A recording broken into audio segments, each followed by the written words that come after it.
Assalamualaikum warahmatullahi wabarakatuh. Nama saya Lilis Rosita, mahasiswa Fakultas Hukum Universitas Surya Kencana. Di sini saya akan membahas buku yang berjudul Perjanjian Adat yang ditulis oleh Profesor H.I. Hilman Hadikusumo SH. Di sini saya akan membahas bab 3 dan bab 4, yaitu perbuatan tolong menolong dan kumpulan kerjasama. Baik, yang bab 3 yaitu yang pertama ada karya budi. Ada karya budi di lingkungan masyarakat. Hukum adat antara warga adat yang satu dan yang lain berlaku perbuatan untuk saling berkarya budi. Keluarga yang satu merasa bernilai dan akan mendapat pujian apabila ia dapat berkarya budi terhadap yang lain. Karya-karya budi yang dilakukan itu merupakan keharusan adat, jadi tidak tergantung apakah itu kelak akan mendapatkan balasan ataupun tidak. Hubungan karya budi antara keluarga yang satu dan keluarga yang lain dapat berlaku, namun itu turun-menurun, artinya mewarisi oleh para waris kedua pihak. Bahkan karya budi itu seringkali diperlakukan dengan adanya ikatan perkawinan di antara anggota keluarga mereka. Dorongan berkarya budi bukan saja karena ingin mendapatkan pujian ataupun imbalan balas jasa kemudian hari, tetapi juga dikarenakan dorongan ajaran agama yang mempengaruhi kehidupan masyarakat. Oleh karena itu, agama mengajarkan agar manusia dapat berbuat baik atas sesamanya, tetapi ajaran agama menghendaki agar manusia itu dapat berkarya budi terhadap yang lainnya, bukan dikarenakan adanya keinginan untuk kemudian hari. Dapat keinginan kemudian harinya seperti balas budi juga tidak pihak bersangkutan, tetapi untuk mendapatkan ganjaran hidup seperti pahala karena untuk memenuhi kehendak Tuhan. Lalu yang kedua ada tolong menolong. Salah satu bentuk penjelmaan dari asas hidup berkarya budi ialah berlakunya perbuatan tolong menolong perseorangan, diantaranya salah satu dan yang lain.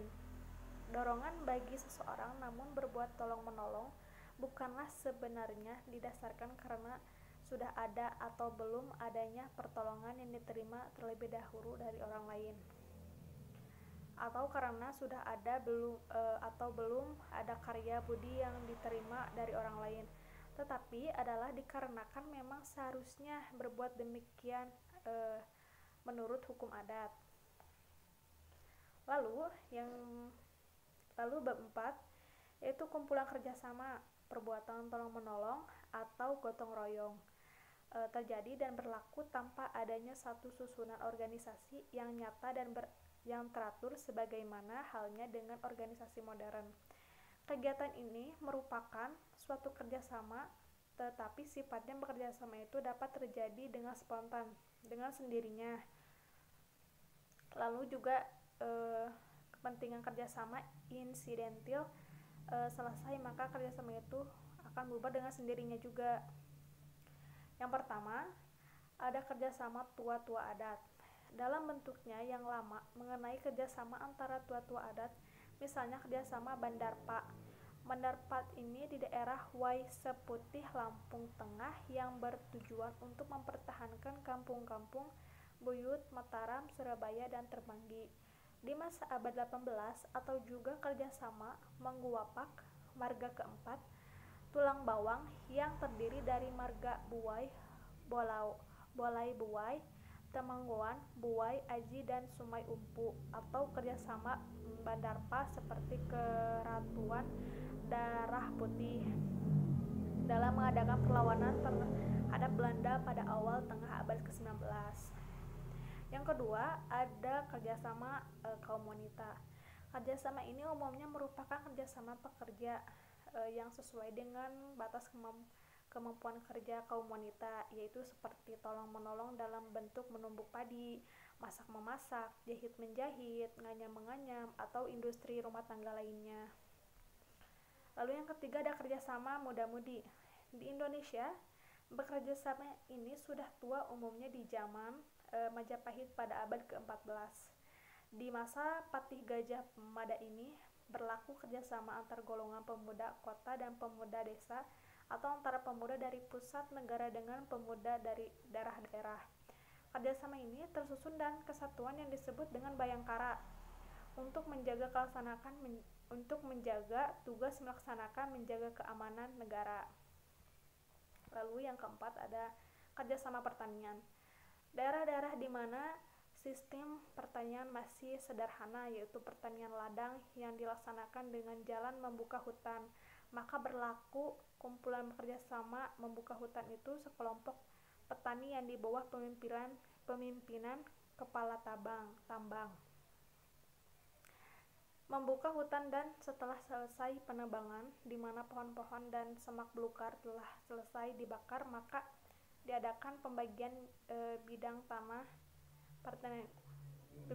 selesai dibakar, maka diadakan pembagian bidang tanah pertanian itu kepada masing-masing anggota peserta.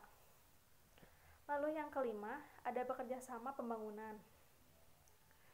Bekerjasama pembangunan, beberapa daerah masih dipengaruhi oleh keadaan susunan masyarakat adatnya.